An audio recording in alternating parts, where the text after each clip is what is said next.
Johannes Brahms was born in Hamburg in 1833. His career saw him become one of the most influential German composers of every style, apart from opera.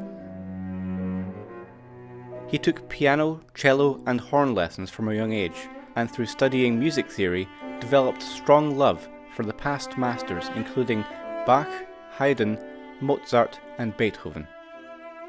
This veneration of the past combined with his love of folk music, in particular that of Romani traditional music. These elements all merged together to create his unique compositional style, one that was both heavily traditional but also very new. During Brahms's early musical career, most music performed in concert halls was written by deceased composers. Popular tastes had stalled, and Brahms believed that for it to progress, he would have to gradually add new styles and progressions to his compositions while observing the musical conventions of the past. This self-imposed burden was initially overwhelming. He was quoted in 1870 to say, "I shall never compose a symphony. You have no idea how someone like me feels when they hear such a giant marching behind him all the time." It took another 6 years to overcome this pressure, but in 1876, at the age of 43, he completed his first symphony.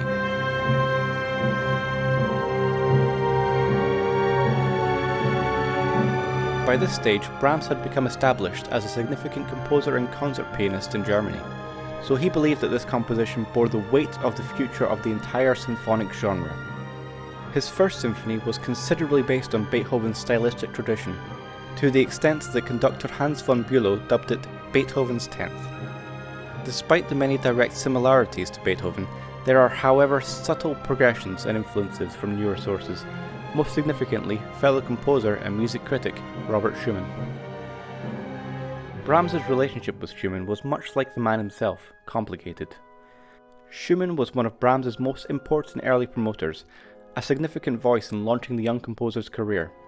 He was, however, plagued with mental illness, culminating in an unsuccessful suicide attempt in 1854 and self-admittance to a mental institute.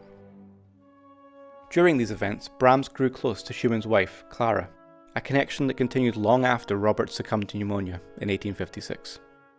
It is debated to this day whether the connection between Brahms and Clara was romantic. What is known with surety is that Brahms was in love with Clara.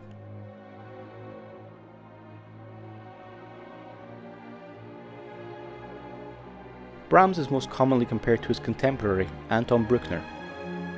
In their time, Bruckner was seen as a significant radicalist who broke away from tradition by expanding harmony and style, particularly through his use of repeated unprepared dissonances.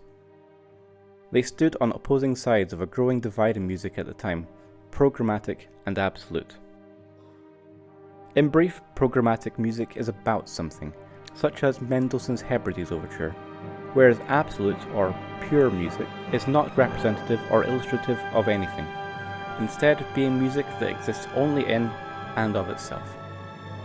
Brahms is considered one of the foremost composers of the more traditional absolute style, which led to many of his followers and supporters vocalizing against Bruckner and other programmatic composers. Bruckner became the natural antithesis to Brahms, with both composers being significant figures in directing and dictating the progression of each new symphonic style.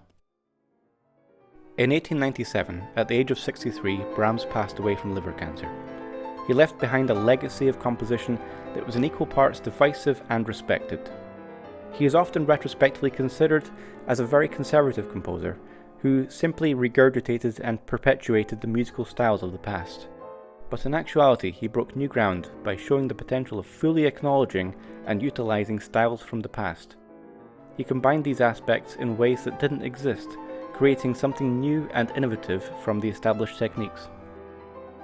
This open approach to using material from antecedent composers is something that can be seen in the progressive composers that followed, such as Schoenberg and Stockhausen, as well as the subsequent neoclassicism movement. If we can take something from Brahms here, it is the power of learning from as many sources as possible and allowing the past to still inspire. There is always something new and fresh to be made by combining existing things in new ways.